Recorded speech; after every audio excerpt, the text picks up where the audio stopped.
Hello, everyone. Thank you for joining us again for another community conversation here on Facebook Live and WHBG Channel 20.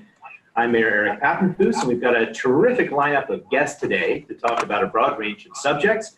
We have the Harrisburg Superintendent, Christopher Selmer. We have the VP of Communications for the United Way of the Capital Region, Raylyn Cox. And we have the President of Giant Food Company, Nicholas Bertram. And they'll be here to talk a little bit about how each of those organizations is dealing with the COVID-19 crisis and to answer your questions. I want to begin with a few general announcements. First of all, you may notice that I am wearing blue, and I'm wearing blue in support of the Dauphin County Commissioners' Go Blue campaign, which is designed to spread awareness and thank our first responders and all those on the front lines, especially our healthcare workers. They're urging everyone in Dauphin County to use the hashtag on social media, Dauphin County Goes Blue. And people are wearing blue today in honor of the service on the front lines. This goes very well with the theme we discussed last week, which is the hashtag Help the Helpers, and the campaign that the city is partnering with UPMC Pinnacle on. And if you haven't had a chance to visit that website over the past week, you still can. It's upmcpinnacle.com/Help the Helpers, and you can download posters and upload information about things that you're doing, photos, etc. Great way to continually focus on all those who are putting their lives at risk on a daily basis to help all of us. Over the past week, you may have seen that City Council held its first virtual meeting, and it went very well. Hopefully you got a chance to see it, maybe stream live on youtube.com/WHBG20, or perhaps you've had a chance to watch it since then on Channel 20. There will be another workshop meeting this coming Tuesday at 5:30 p.m. And for that, as for all of their meetings, if you have a comment, you can send comment via email, via the email link publiccomment@harrisburgpa.gov. Now, on the agenda for the work session this coming Tuesday, the 21st, are many things that are important to the community, including the ongoing land development plans for the Camp Curtin YMCA, which has a terrific housing project in the vicinity of the YMCA. As well as the land development plan for the new state office building that's being planned on 7th Street. So even though construction is halted, in the midst of this health emergency, those land development plans are moving forward. And once council approves them, those projects will be ready to go as soon as the governor lifts the stop work order. So that's exciting. There'll also be a discussion of the new Neighborhood Business Stabilization Grant Program. Now, we talked about this a little bit already. I can report that the city has finalized plans with Impact Harrisburg, and those plans are going to be presented at the work session on Tuesday. So you can learn more by watching that live. After council gives its approval and hears these plans on Tuesday, we will launch the program. And we continue to expect to launch this program before May 1st, sometime in the next 2 weeks here at the end of April. It's going to have $1 million available for small businesses in Harrisburg. Every small business in the city should apply, and we will let you know when that window opens. But it will be sometime soon. It will be a first-come, first-served basis, so please continue to tune in here on Fridays and watch the city's social media for more details about the Neighborhood Business Stabilization Grant Program. Our hope is to actually deploy this money and get it on the street before bills are due in early May, and I think that'll make a really big difference for many people in Harrisburg. A little bit of sad news this week. Unfortunately, you may have heard that we lost Harrisburg School Board member Gerald Welsh. Gerald was a passionate advocate for the community, especially our youth. He ran a tremendous campaign for school board, and he was a true change agent. We will miss him, and we extend our condolences to his family and his friends and the district as a whole. We also had our first case, unfortunately, among the homeless population in Harrisburg. One person who was actually sheltering at the YMCA in downtown Harrisburg was diagnosed with COVID-19. And I wanted to assure people we've been giving regular updates from CASH, the coalition that is working to assist the homeless during this critical time. As you know, we've been doing a lot of outreach, and UPMC in particular continues to monitor temperatures, and its nurses are out amongst the homeless population on Thursdays at the 10th and Mulberry location underneath the Mulberry Street Bridge, where we recently put some facilities. And a lot of outreach is being made there to make sure that we don't see further spread. As of yesterday, there were 287 confirmed cases of COVID-19 in Dauphin County and 7 deaths. And the message that I think everyone needs to know is that we're not out of the woods yet. I know people are going a little stir crazy. Everyone is anxious for things to return to normal, but it's gonna continue to take some time, and we need to continue to take the proper precautions, which include constantly washing your hands, practicing proper social distancing. And now, newly from the governor, when you go shopping, you're all being asked to wear a mask. Last week, we talked about how easy it is to make a homemade mask, but it is going to be a requirement when you are going into businesses. And remember, wearing a mask is to protect others from you as much as anything else. It's about making sure that we're all aware and we're all focused on staying safe. Also, in the difficult news category, I did want to announce today that the city has made the difficult decision to furlough 11 employees. Starting next week, it'll be happening on a rolling basis. Up to this point, we've managed to keep everyone employed and fully compensated at the city. We've done extensive analysis in trying to reprogram people. There are some individuals at the city, 11 to be exact, who are unable to work from home or telecommute in any way to do their jobs effectively, and we simply don't have work for them at this time. So that will be 11 city employees that will be furloughed in the coming weeks. I now want to turn to Christopher Selmer, Superintendent for the Harrisburg School District, and talk a little bit about the really positive relationship that's developed over the past week here, specifically on Channel 20. Now, you may know, if you're watching at home, that we just interrupted some quality programming. I think it was mathematics, the second portion of mathematics for grade 1. But I've had a chance to watch the program on and off over the course of the week and look specifically at the original programming that some of the teachers have done within the Harrisburg School District. And I think it's just excellent. But Chris, I want to start with you. Your thoughts on this new partnership with Channel 20? Well, first of all, Mayor, I just want to thank you for acknowledging the passing of Mr. Welch. Certainly leaves a significant void in the family of the Harrisburg School District. And again, our thoughts and prayers go out to Mrs. Welch and their family during this difficult time that they're going through. But again, thank you, Mayor, for your recognition of his great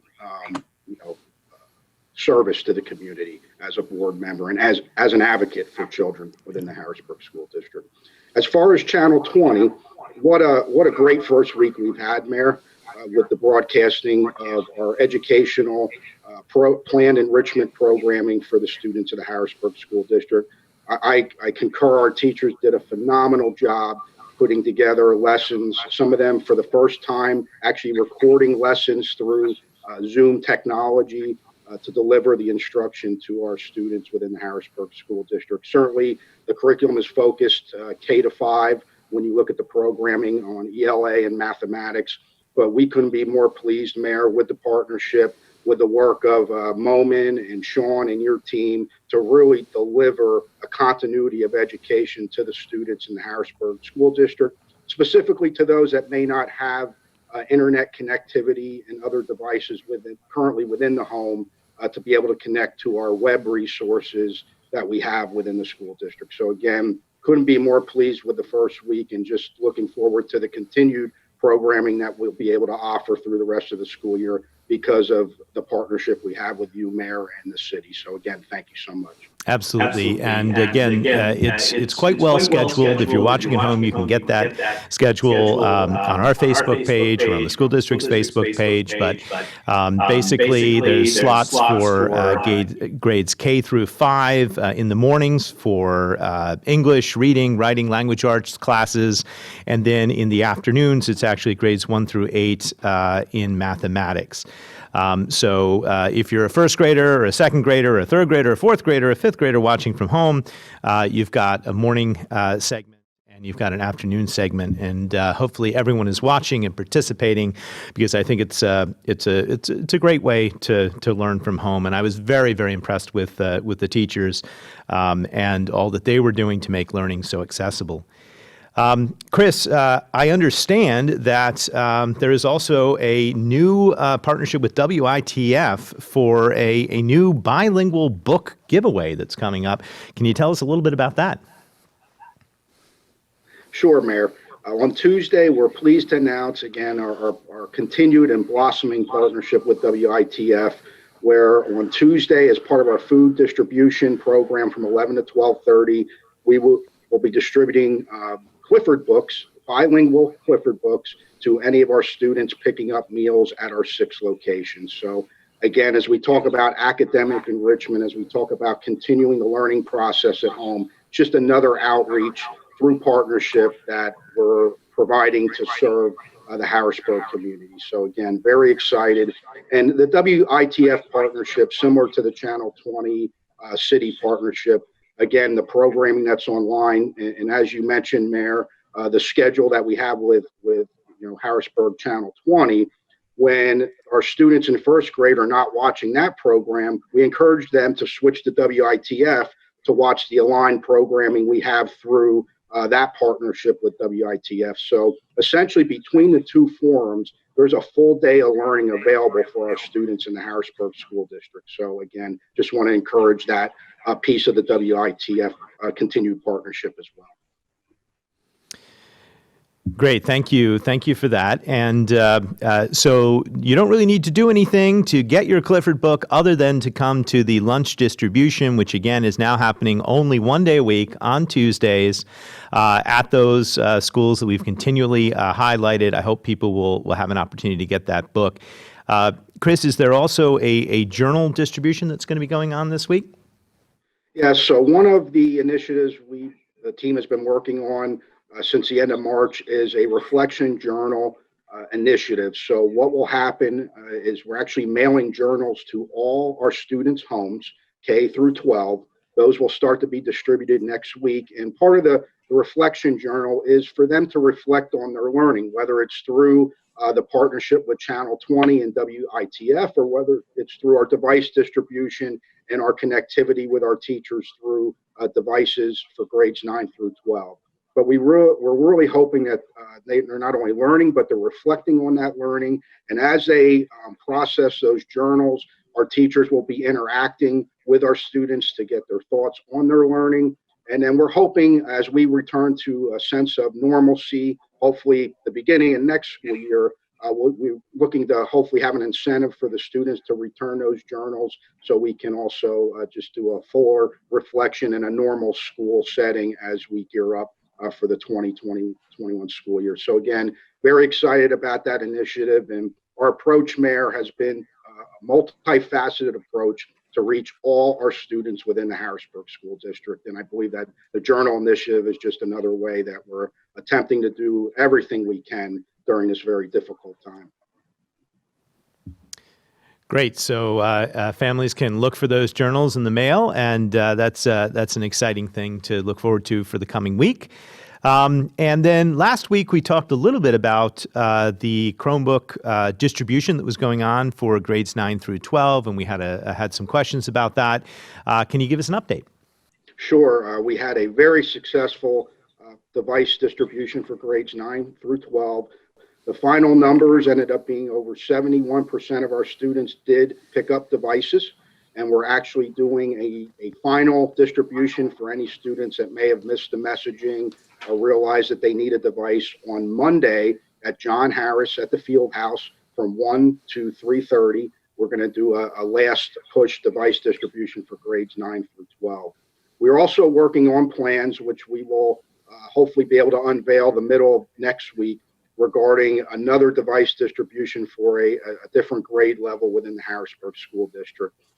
Most likely our mid-level grade band is what we're focused on. And then we also applied for a grant through the PA Department of Education that if we're awarded that grant, we would be able to do a device distribution. May not be Chromebooks, it could be a tablet distribution for grades K to 5.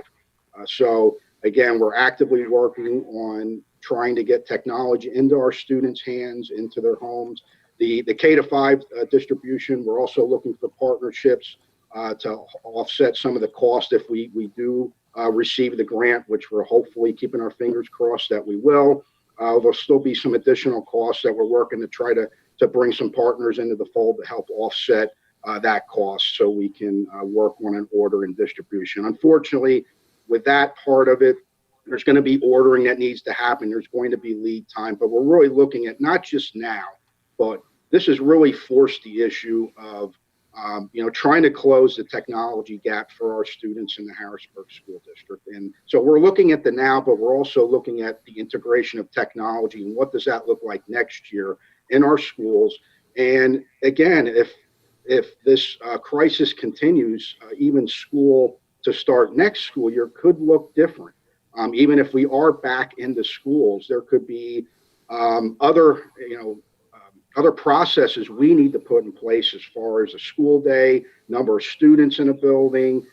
Can you serve food in a cafeteria like you did pre-COVID? So those are the type of planning initiatives. While we're working feverishly now, we're also starting to look at what next school year could look like depending on the situation with the health and safety of our community.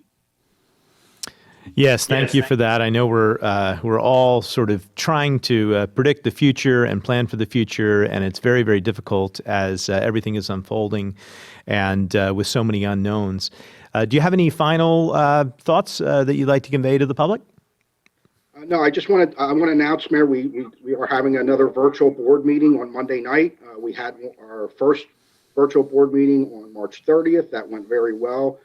Similar to your process that you're using for the city, there is an email box for public comment, which will be posted on our website when our board agenda goes live, which will most likely be at some point tomorrow.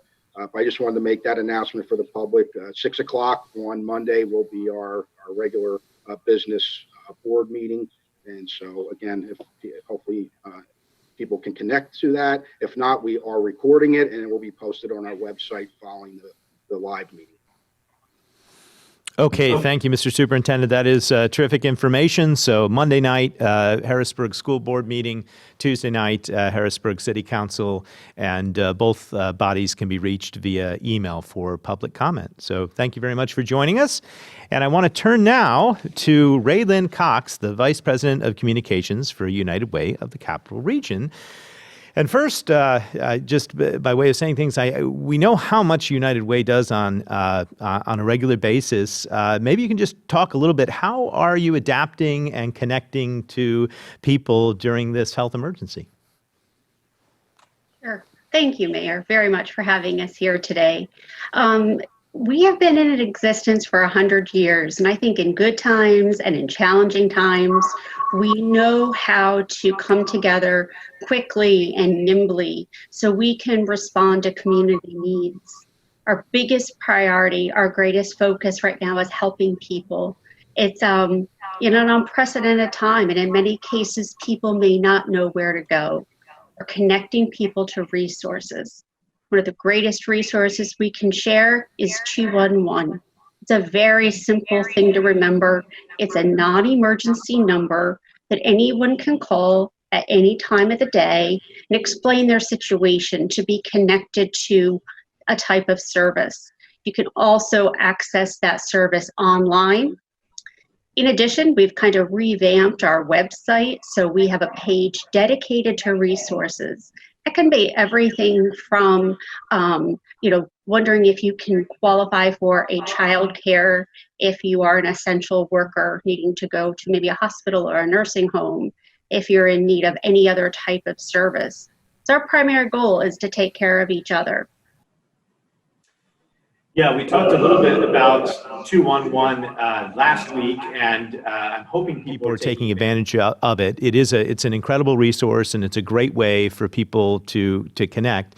And one of the roles of the United Way is obviously to serve as that overarching connective tissue, which basically connects individuals to many different nonprofits. Another function is very specifically to help raise funds for nonprofits. And how is fundraising continuing and working during these difficult times?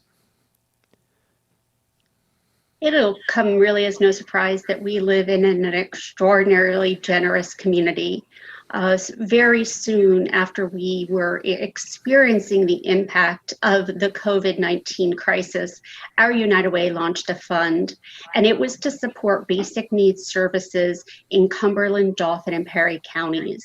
And that's an opportunity for us to, connect with those agencies that provide food, clothing, shelter. We wanted to raise funds and then getting out to those agencies as quickly as possible. So as of this morning, we've raised $210,000. At the same time, we're very proud of a partnership we have with the Foundation for Enhancing Communities.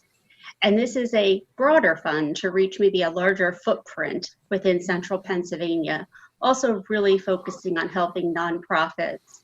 TFEC has been an outstanding partner on this, and it's the fund's raised over $115,000 to date. We're already accepting grant applications through the United Way Fund. We want to award those in a very quick and timely manner so that money can get out to agencies, which we know they desperately need, so they can start to make sure that people who need those emergency services, they have rent to pay, they need food, they need clothing, they need utility help, they have the funds to help those people in need. I think that's so important. We've talked a little bit about, from the business community standpoint, why it is that we need to make sure that we deploy funds quickly, but it's also true in the nonprofit community. So many nonprofits are struggling to stay afloat, and it's good to know that these funds exist, and that there are some resources, that we have a generous community, and that we can bring those to bear. We're in the middle of April, and normally people would have filed their taxes. We know that the tax deadline has been extended here on the city, state, and federal level until July. We also announced just this past week the city, from a property tax standpoint, would be, along with Dauphin County, suspending all penalties and fees for the calendar year 2020, trying to give people more time and space to be able to file their taxes. Can you talk a little bit about what the United Way has to offer regarding folks that are struggling and working to file their own taxes? Of course. We've made it very easy that you can do your taxes at home. We offer a free software. It's called myfreetaxes.com, and it's just that easy. Through the software, which is at no charge, it walks you through all of the processes. So you're at home, you don't have to wait to go out to maybe go to a tax service. This is available at home. It's a free service, can also help you to get that important step done.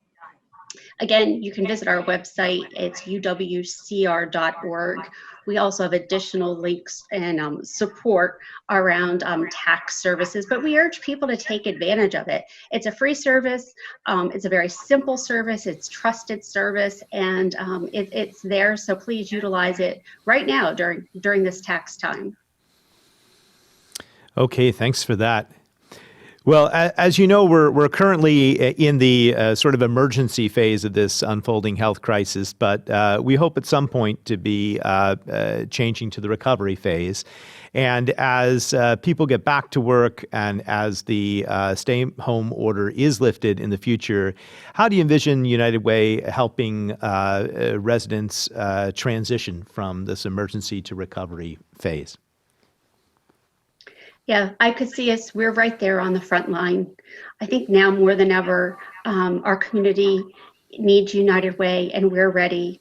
We have 3 extraordinary pilot projects around school readiness, access to healthcare, and workforce development. And they're there to guide people towards how to be self-sufficient. They've been in existence now for 3 years. They're showing some fantastic results. They're available here in the city. And those are going to be great ways as people are trying to maybe find their way. Maybe they've never had to look through a job before, or they used to be able to send their child to a preschool program and now they can't afford that. These are services that are up and ready to go now.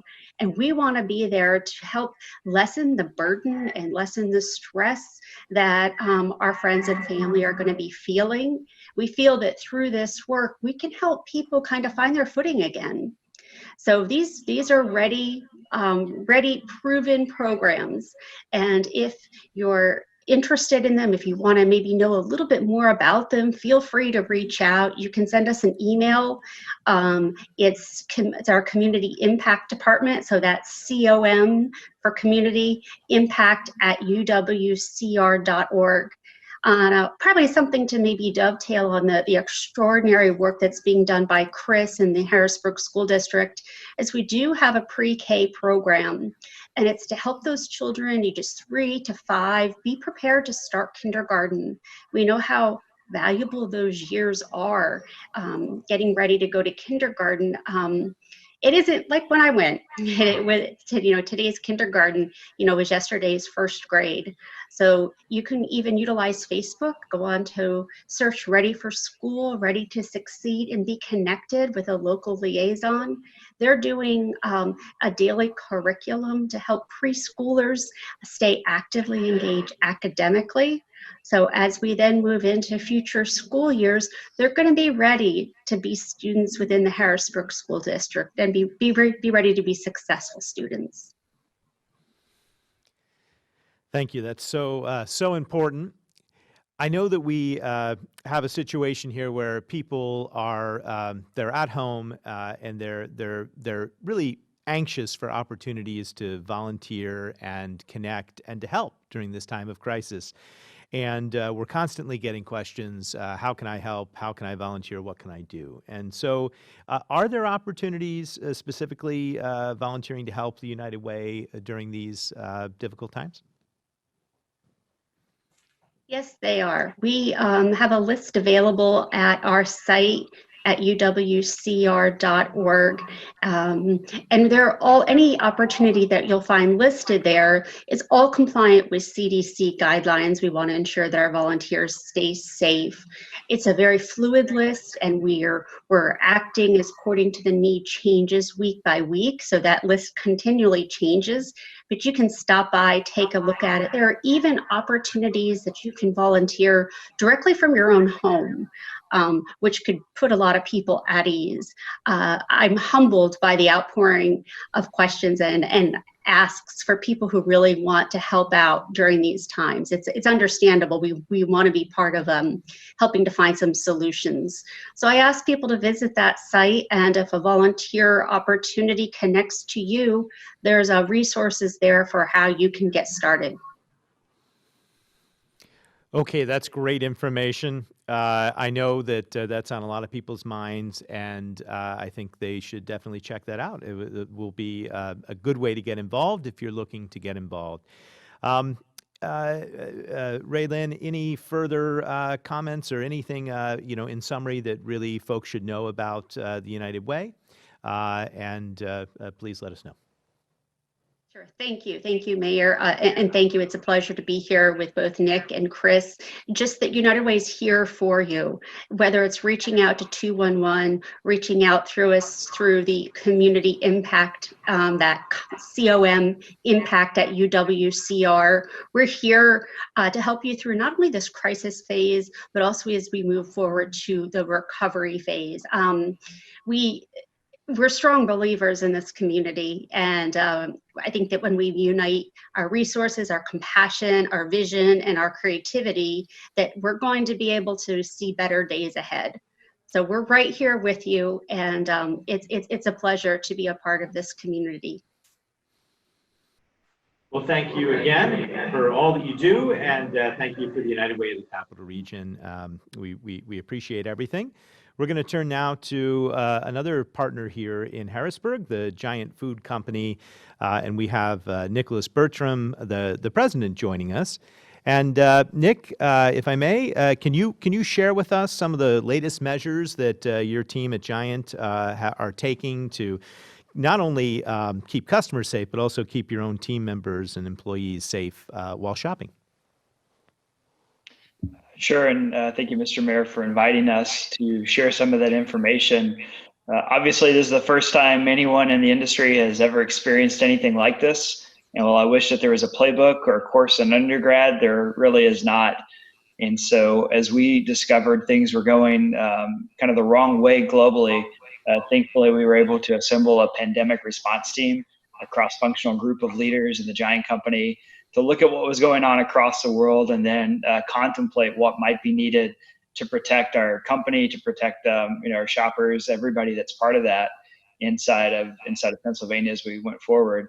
And we have implemented pretty much everything that we could have ever thought we would need to with a lot of speed for that. The safety of our teammates is very important to me personally. We're one of the largest employers in the Commonwealth, 33,000 teammates.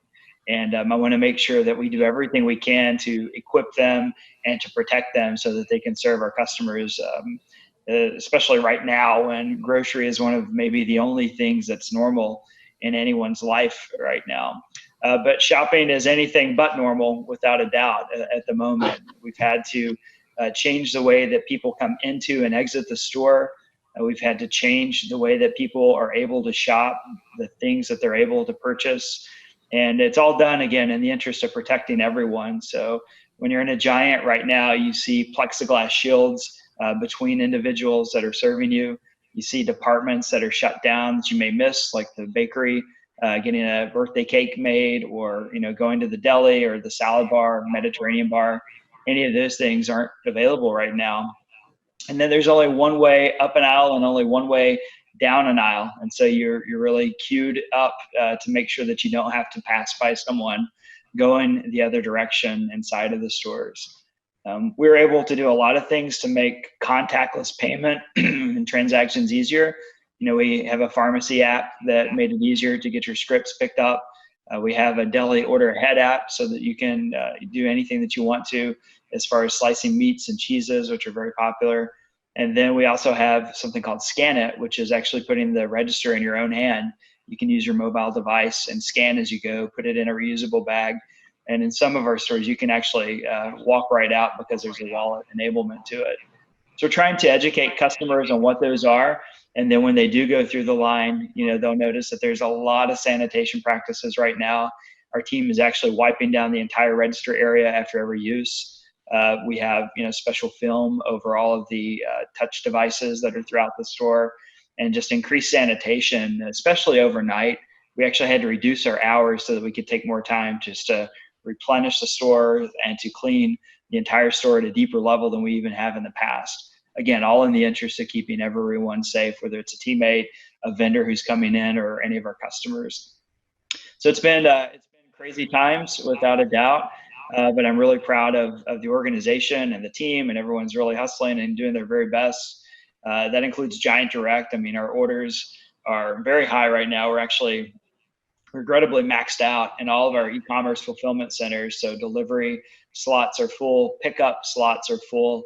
And we've been hiring a lot of people actually to try and increase our capacity for that. I think as of yesterday, it was like 2,000 new people that we've been able to hire throughout this. Many of them are temporary associates just because, they hopefully will be able to go back to their jobs, but we wanted to open up opportunities for those who may need income right now. So quite a bit going on, and safety and health are definitely very, very important to us. Yeah, Thank you for those updates. I know it's experience the shopping in these days. You gave some excellent ideas on how you can utilize technology to help you. One thing I've been advising people on doing is if you are going shopping, as I am, I go to Giant once a week on behalf of the family. Make sure you go in with a list, be organized, and sort of get in and get out efficiently. Now is not really the time to be browsing. It's a time to go in and actively know what you're looking for. Also, no need really to bring the whole family. Maybe consider alternating. One person can do this, and just basic advice. I know probably the number one question that your associates get, which they're constantly saying, referring to management, is when is something going to be back in stock? How do I get toilet paper? How do I get these other necessities which seem to be constantly out of stock? Can you talk a little bit about the process of restocking the shelves? And is it true, for instance, that if I do need toilet paper, the best time to go is first thing in the morning? Yeah, in-stock and replenishment have been the most challenging part maybe of this entire experience. I liken it to a snowstorm that never stops and happens everywhere all at once. That's really what it feels like whenever you're trying to serve the stores right now. Thankfully, we've been able to get many of the departments back in shape. If you look at the fresh departments as an example, produce was never really a problem because of great local growers and a strong regional network. Meat was kind of a challenge at the beginning, but now it's in good shape. It may become a challenge again as you see that the meat supply network, the kill houses, slaughters, and all those are struggling throughout the whole country. Seafood has been very strong. So if you are a pescatarian, your life is grand right now. You haven't missed a beat. You've had all the protein that you might want. And then our dairies are actually very strong too. Egg supply has been good. There's a bump around Easter, but that always happens every single year. When you get into the grocery aisles, I think that's where people were the most surprised, including us. And it's just really when the entire population of America, stops eating at restaurants and stops eating at schools and stops doing everything else, and they put the entire share of stomach against grocery, it's unprecedented, and it happened everywhere. And so even though suppliers, I think, have done a really good job in ramping up production and sending products in, that fear that really caused problems at the beginning, I call it a hole that we just haven't quite yet dug out of yet on inventory levels. I see hope. I see frozen coming back a little bit better now. I see, staples such as breakfast and pastas and things of that nature coming back in. And we've done a lot of creative things to add deliveries to stores, to have direct shipments from manufacturers, not even going through our distribution network, but directly to the stores. The number one question, and you mentioned it earlier, is bath tissue and paper towels and things of that nature. And it's one of the most interesting things that I've seen. We have an industry-wide conference call actually next Tuesday to hear directly from the supply chain of the big three that are producing all of this. I know that they have reduced the variety that they're producing so that they can ramp up production on single lines, like the most important items, and send those out. But it's interesting. As soon as I think we got 30 trucks this week, and of course they've all been shot through. And it's actually not the best time in the morning to get that because we get deliveries all day long, and we are not holding anything back. As it comes in, we're putting it on the shelf pretty quickly. And when I'm visiting stores and I see that happen, it's almost like there's a toilet paper radar or something that goes off in everybody in the store, and they just know, and they're coming and they're grabbing it. There's plenty that's on the way. The main thing is, when you do see it, only take what you need, even though we have a limit of 2. If you don't need to, please don't take 2. Really just take the 1. And that'll help all of us out, I believe. Yeah, thank Yeah, thank you. That's That's a a good. good segue into the next question. But I have to say, I've been impressed with just how well stocked the stores have remained. Yes, it's true. There have been various times where it seems like there's been runs on certain types of products and certain aisles. But generally speaking, over the past several weeks, those products have come back into stock, and there's still a tremendous diversity of things that you can purchase. But tell us a little bit about you have a unique social media campaign. It's hashtag More for All, and I think it really does get to this issue, and it's something that we've been urging here on Facebook Live, not to have people panic buy. There is enough to go around, and consider others when shopping. But tell us about More for All. Yeah, I'll start at kind of the end of the story, and it's really for the food insecure. We have a very strong, food bank network throughout the Commonwealth and really throughout America. And it depends on donations from supermarkets like the one that I get to lead and others whenever we have excess product. I mean, we've had a program called Meet the Needs for a really long time where you take meat that's kind of at the end of its shelf life and you freeze it like we would at home. And we've done that, and we've been able to donate it like to the Central Pennsylvania Food Bank. And that's been a big source of protein for those who depend on that network. And so what we were starting to see was that typically we would have multiple trucks that would go to the different network hubs that we donate to every week, and we weren't sending anything because there was no excess. And not only were we not doing that, but other grocers who I respect, they're usually, you think of them as competition right now, thinking of it like we're all in this together, just trying to feed the Commonwealth, to feed America. They weren't doing it either, and then manufacturers couldn't send anything. And so even though we've been able to make financial donations, and even though customers have rounded up and just locally they've come up with $1 million to give to the network, there's just nothing to buy right now. And I don't think the average customer understands that, especially when they're in a state of fear or there's panic. And this phenomenon of panic buying was really exacerbating it. And we just felt like we had, we have a voice. We don't often use it, but in this particular situation, we felt like it was important to kind of lead from the front and just educate customers on what panic buying was doing to those who depend on the food security network. And then that's what More for All really came into. And it's with the least of these involved, like those who really have need.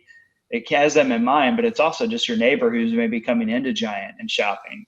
If you don't need 2 containers of vegetable broth and you just need 1, then leave 2 for right now.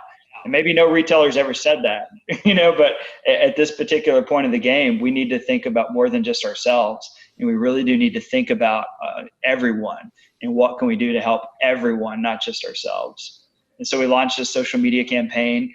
We brought in Gail from Buena Farms, who's a fantastic farmer here in Pennsylvania, the mushroom capital of the world. And she's among the very best of that. And we love working with her and her family. And then Joe from the food bank got on there too. And we just tried to tell the story and really offer a proof point that the food supply chain is very strong. And it really is. We're blessed in this country. The food supply chain is very strong. There's plenty for everyone. There's actually more than we all need.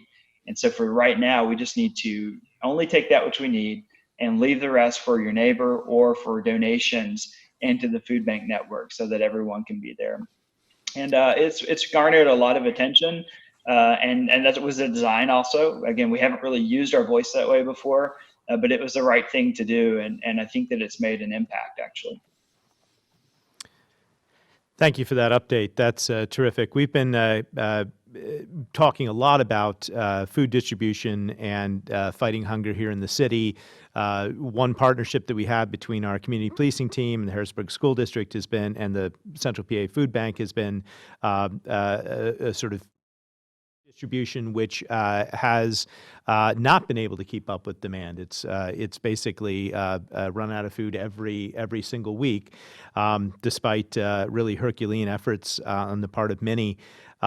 You've talked about your partnership with the food bank a little bit, but can you tell us a bit more about how Giant in particular is reaching out to help fight hunger and assist those in need? Yeah, absolutely. Our company has a couple of ambitions. We'd like to actually end hunger. We'd like to help heal the planet, and we'd like to change children's lives. So that's really our three kind of heartbeat issues, the things that go beyond just selling groceries, that kind of unite our whole team in a purpose. And we do that through volunteerism. We do that through philanthropy, and we do that certainly through donations. And during this period of time, we've made a couple of donations that I think we're all proud of. The first one was $250,000 to the larger food banks inside of our trade area. And then we also donated $250,000 to children's hospitals like Penn and Hershey, just to make sure that childhood COVID research and childhood COVID testing, especially for vulnerable children, those who are fighting other diseases, it was kind of not being talked about, and we just wanted to make sure that there was enough support for that as well. We then launched a $250,000 small business grant program, particularly for small businesses here in the Commonwealth that are part of the food supply chain. That one I'm pretty excited about. We partnered with Team PA, and so far we've had well over 200 applications. So it's going to be a challenging process, I think, for that review team to come up with them. And to be very honest, I hope that other companies, copy us. I hope that they do that. I hope that others that are doing okay during this time are sharing and trying to help those companies that are maybe not able to do what they once were. And so that's a cool thing. And then just this week, we were able to donate another $250,000, and this time to more regionalized food banks. So it was 18 in total in communities that weren't impacted the first time. So that was from the giant company, but then customers, and Ray, you kind of mentioned this earlier, but they're so just, this is a very generous part of the world, and it's awesome to be part of it. And so just in the last couple of weeks, customers have rounded up as they're shopping inside of Giants, and we've been able to pass on over another $1 million to food bank networks as well. I wish that we could donate more product. We're trying to find ways to do that, but right now we still have increased demand, and so kind of the first priority is filling up the shelves. And then I hope that we're able to pivot and start doing what we were once able to do in filling up the food banks. Thank you. We've talked about some of the campaigns, whether it's Go Blue or Help the Helpers, to really try and raise awareness, to thank those that are on the front lines. And some of the people that are on the front lines are the cashiers, not only at Giant, but in all of these grocery stores, going into work every day, really putting their own health and safety on the line to assist others.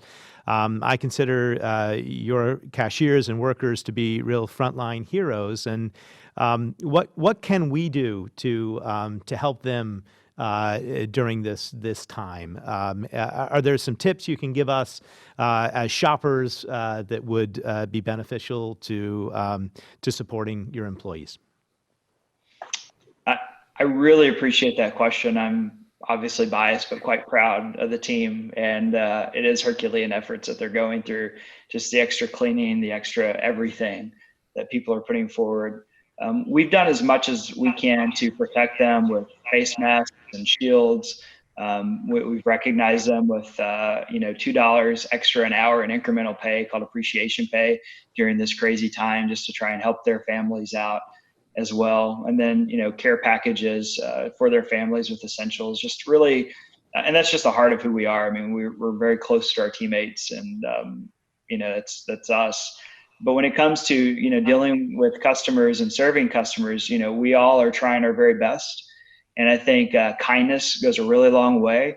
I can do a lot of different things to try and recognize my team, but nothing means more to them than a compliment from a customer, or a bit of grace whenever things aren't going the right way. If you have to stand in line and you're not used to standing in line because we have half of our register shut down, that's to protect my team, but that's also to protect customers as well. And we really are all in this together. So kindness goes a long way. I encourage everyone to wear masks. I encourage just one person, one cart. Unless you have to have a child or somebody with you, there's really no need to make it an excursion right now. It really needs to be a mission trip.